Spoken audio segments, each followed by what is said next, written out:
Olá, sejam muito bem-vindos a mais um episódio do BPcast. No episódio de hoje, nós vamos falar sobre as diferenças entre a função de BP, ou consultoria interna de RH, e de um especialista. Para isso, nós temos uma convidada muito especial, todas as nossas convidadas são muito especiais, que é a Priscila Corsi.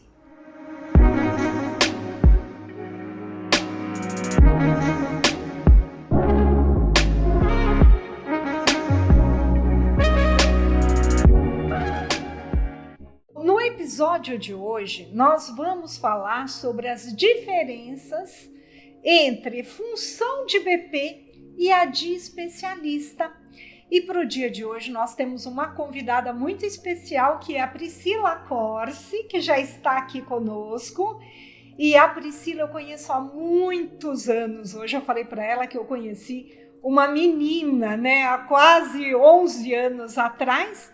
E a Priscila é uma profissional que tem uma experiência imensa na consultoria interna e ela vai falar um pouquinho para a gente sobre a sua experiência, sobre a sua jornada profissional, sobre sua carreira, principalmente na área de consultoria interna e que em sua maioria foi adquirido em empresas de saúde. Priscila, seja muito bem-vinda! Obrigada pelo convite, Meg. Estou muito feliz de estar aqui com você e poder compartilhar um pouco da minha experiência. Meu nome é Priscila, eu tenho 16 anos de experiência na área de RH. Vim da área da construção, migrei para a área da saúde e atuo como BP há 7, 8 anos, mais ou menos, desde quando ingressei na área da saúde. Bacana, Pri. Conta pra gente quais são as diferenças. O que é um consultor interno ou um BP e o que é um especialista de RH? O especialista, ele, de uma forma muito resumida, ele atua com complexidade técnica, né? Então, ele traz ferramentas, soluções, processos, políticas, desenha ferramentas para que a empresa possa alavancar o time. E o BP, ele utiliza desse especialista, né, e dessas ferramentas e políticas para poder atuar junto à liderança. Ele transita, né, entre as áreas, entre os níveis, levando essa cultura, essas práticas e trazendo as demandas para o especialista. O que a gente tem hoje de desafio, que é um grande desafio que eu acho que vale a pena eu falar, é que o especialista ele não pode trabalhar isolado do BP. Ele precisa ter essa aproximação, essa relação estreita para poder entender a operação, né? E desenhar, de fato, algo que faça sentido para aquela operação rodar. E Pri, por que as pessoas confundem tanto o papel do especialista com o papel do BP? Explorando um pouquinho mais do BP, né? Como a gente falou um pouco do papel do BP e do especialista e o porquê que as pessoas confundem, né, essas duas posições, o BP, ele tem um posicionamento, ele tem muito mais um posicionamento do que uma função, né? Ele se posiciona como um parceiro de negócio, né? Então, ele entende contexto, ele entende mercado, ele entende as demandas e ele olha comunidade, ele olha política, economia. Então, quando a gente se fala de uma organização que a gente tem essa estrutura de BP e de especialista, é comum as pessoas juntarem todos no mesmo pacote. Então, o modelo de BP ele precisa ser implantado de uma forma com que a empresa entenda qual é o objetivo, qual é a senioridade daquele parceiro de negócio que é o BP.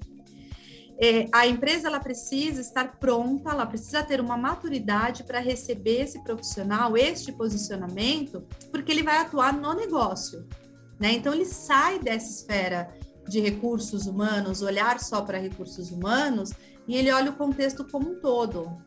Então, por isso, eu acho que causa muito essa confusão entre as posições, porque o BP, às vezes, ele entra numa organização e ele é olhado como um RH, e ele não pode ser olhado como um RH. Ele tem que ser olhado como um profissional sênior que está ali para apoiar na operação, mas apoiar principalmente o negócio. E aí, quando a gente fala de negócio, a gente entra em várias temáticas. Desde o externo, como eu comentei, né? Economia, política, como que vem se movimentando o mercado, como a gente atrai, como a gente retém. Aliás, todo BP já foi especialista em alguma coisa, ou especialista em tudo, né? Quando a gente fala dessa mistura, né? Todo o BP que a gente tem, ele passou por uma área especialista em algum momento da profissão dele, em algum momento da vida dele. Ele passou por uma área especialista. Então, ele traz uma bagagem de conhecimento dentro da área de RH que faz ele apoiar o gestor e apoiar o negócio na tomada de decisão, né? Então, às vezes, também é comum a gente encontrar RH onde tem um pouco de disputa entre o especialista e o BP, e isso é um erro, né? Porque os dois têm que caminhar juntos, são funções totalmente diferentes. Priscila, você falou que nos últimos 7 anos você trabalhou no ramo de saúde, né? Da saúde, que é um segmento que a gente observa que vem crescendo muito. Quais são os desafios que os BPs têm nessa área de saúde, na sua visão? Antes também de falar um pouco da área da saúde, eu só quero comentar aqui que para o modelo rodar bem, a estrutura, independente se é da área da saúde ou não, a estrutura de RH, ela precisa refletir a estrutura de negócio, tá? Então, isso vale para todos os segmentos, todas as empresas que querem ter um modelo de BP. Então, partimos dessa definição para que se tenha um desenho bem sucedido de um modelo que atua com uma complexidade de negócio. Quando a gente fala dos desafios, eu percebo que assim, a área da saúde, ela vem de 10 anos para cá, ela vem tendo um investimento muito grande nessa área, né? Então, ela traz uma rapidez e uma agilidade aí para tornar a área mais estratégica. Porém, ainda existem BPs que atuam muito na parte operacional de RH, tá? E o BP, ele é uma função, né? Ele é um posicionamento, como eu já falei também, sênior. Então, a gente precisa de pessoas experientes, pessoas que precisam ter olhar de negócio, olhar estratégico, ele vai sentar numa mesa com diretores, ele vai apoiar em tomada de decisão. Então, um grande desafio é sair dessa operação de RH, tá? Que também se mistura com o especialista, porque uma coisa está amarrada à outra, e vai para uma esfera de senioridade maior. Você disse que era especialista em desenvolvimento. Hoje você é consultora interna. Como você aprendeu o que é consultoria interna? Como foi esse processo? Então, a minha experiência, ela vem de uma área especialista. Eu vim da área de desenvolvimento, cultura. Eu acabei entrando na área da saúde como BP, e ali eu pude fazer essa virada de chave, que é levar todo o meu conhecimento para o cliente interno e começar a ampliar o olhar, trazendo outras temáticas. Então, eu tive um aprendizado muito grande, mas eu tive que ir para a prática, né, no dia a dia. É árduo, porque você tem que tratar com diversos níveis e diversos tipos de pessoas, de estilos, né? Então, uma das coisas que me fez ter bons resultados é medir o meu trabalho. E aí, medir como? Levando em reuniões indicadores, né? Esses indicadores, eles vão dar base ali para a gente poder trabalhar em algum projeto, em alguma ação e chegar em alguma tomada de decisão compartilhada.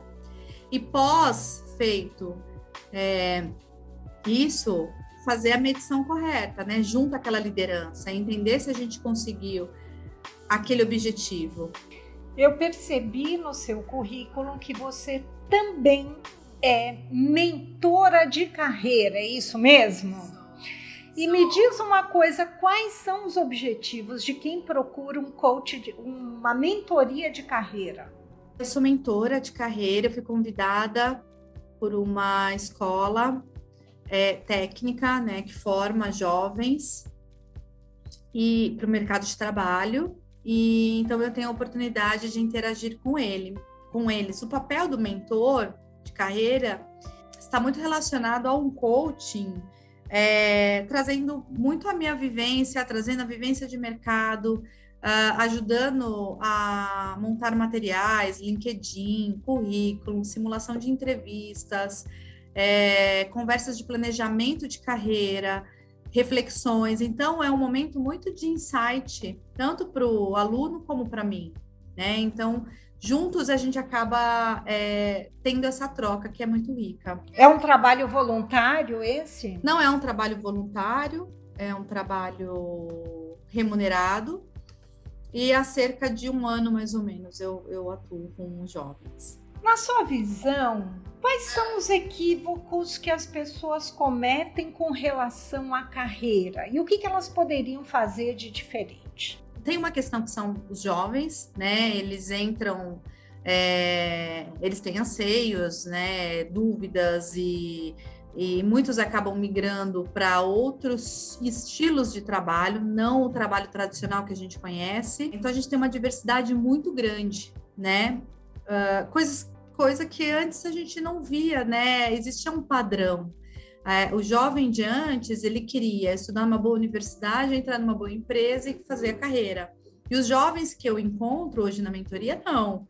Eles querem ser empreendedores, eles querem atuar em empresa privada, assim, em grandes cargos, eles querem ir direto para a startup, então, assim, são perfis totalmente diferentes. São imediatistas. São imediatistas, né?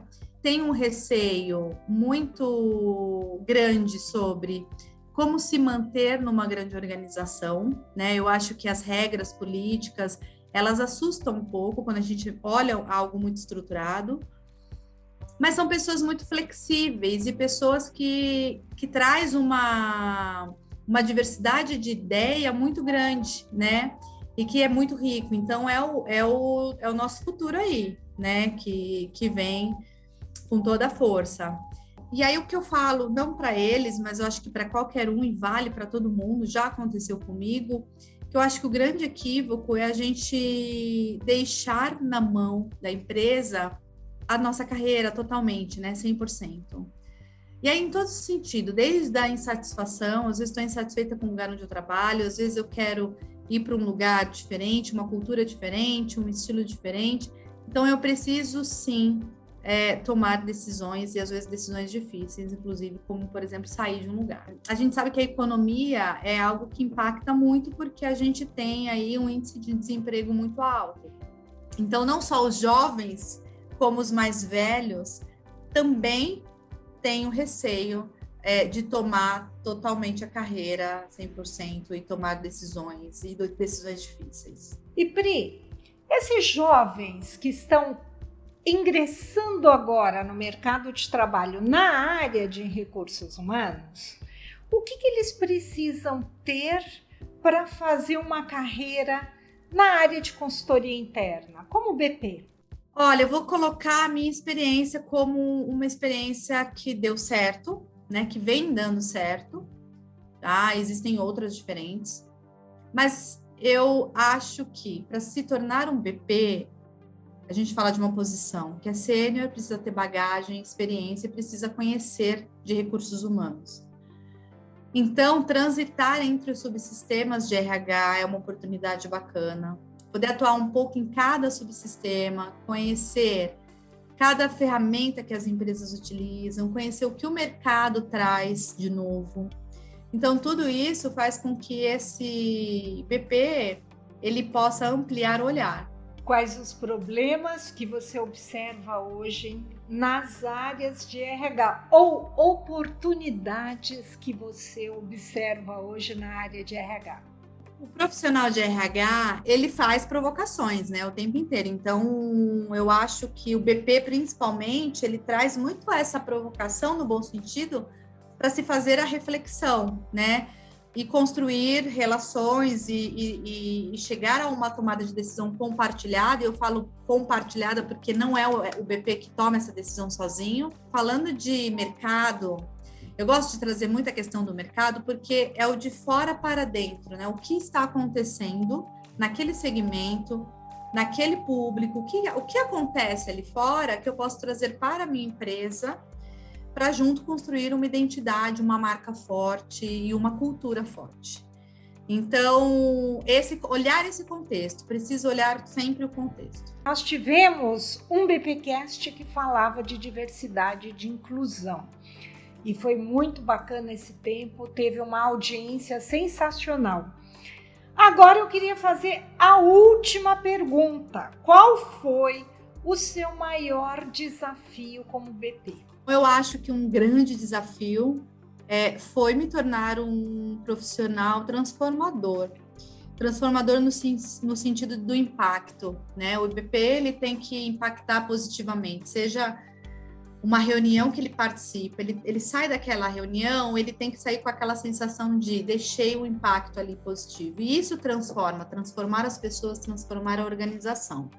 Quando eu penso nesse desafio, o que ajuda a eu poder ser essa profissional, poder trabalhar minha mente para ser uma mente aberta, não ter viés, ser imparcial, é muito importante, trazer as diferenças, entender as comunidades, os potenciais. Quando eu falo comunidade, são os grupos dentro das empresas, como eles se manifestam, né? A gente precisa estar ali muito para olhar o processo e otimizar esse processo. Então, simplificar o processo, tornar eles menos burocráticos, ter o poder de trazer mais agilidade, né? E é uma agilidade mesmo no pensar, não é agilidade, vou fazer rápido e entregar, mas como a gente pode ser ágil para que a transformação ela aconteça.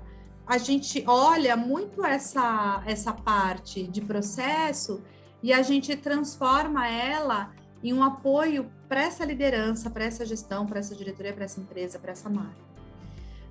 O que eu uso muito e claro, todo RH tem que usar, né, para uma conversa com o cliente interno, são os KPIs, que são os indicadores. Não, o BP ele não pode sair de uma conversa e aquela conversa não ter dados, né? Porque ele não vai ter como mensurar, ele não tem como mensurar tanto o que ele está dizendo, o quanto ele vai medir.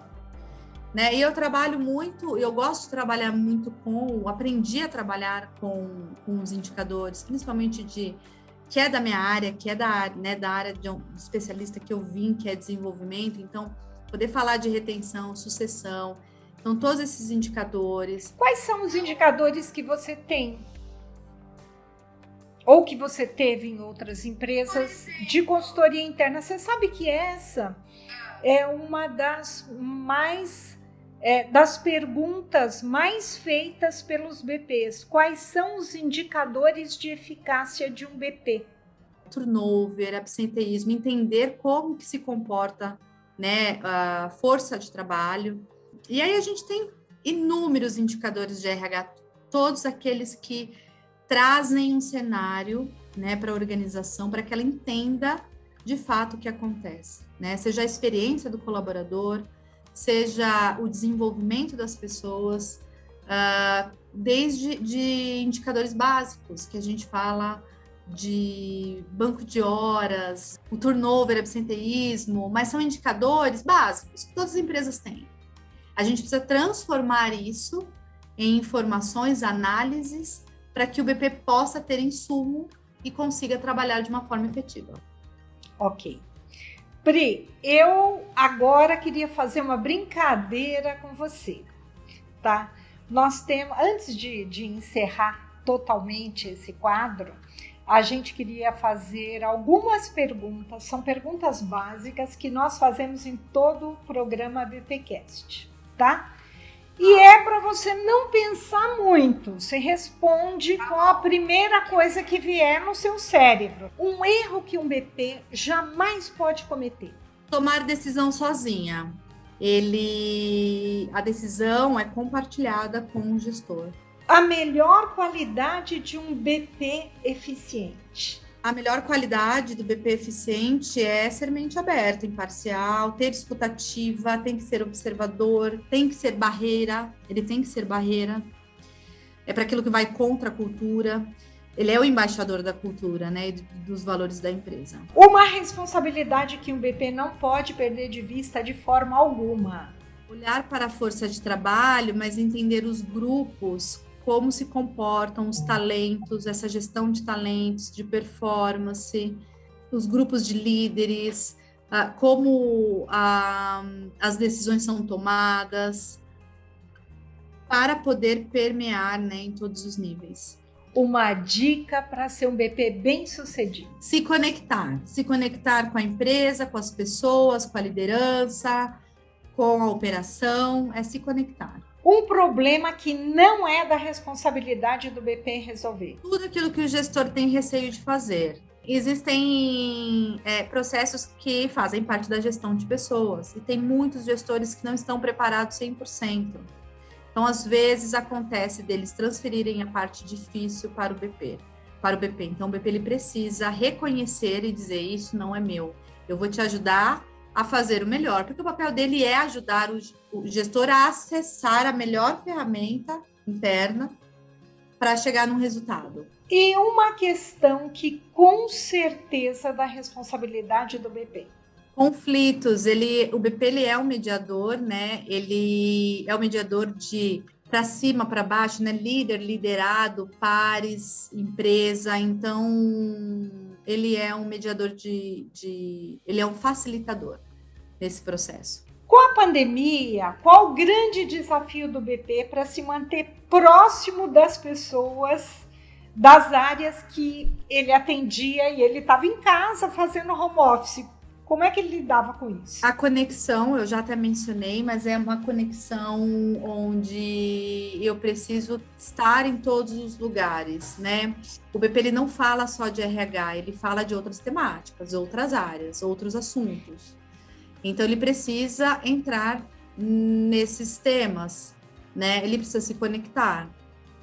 E para isso, ele precisa falar sobre. A última pergunta é, olhando para o mercado, de uma maneira geral, o que as empresas precisam fazer para ser um excelente lugar para se trabalhar?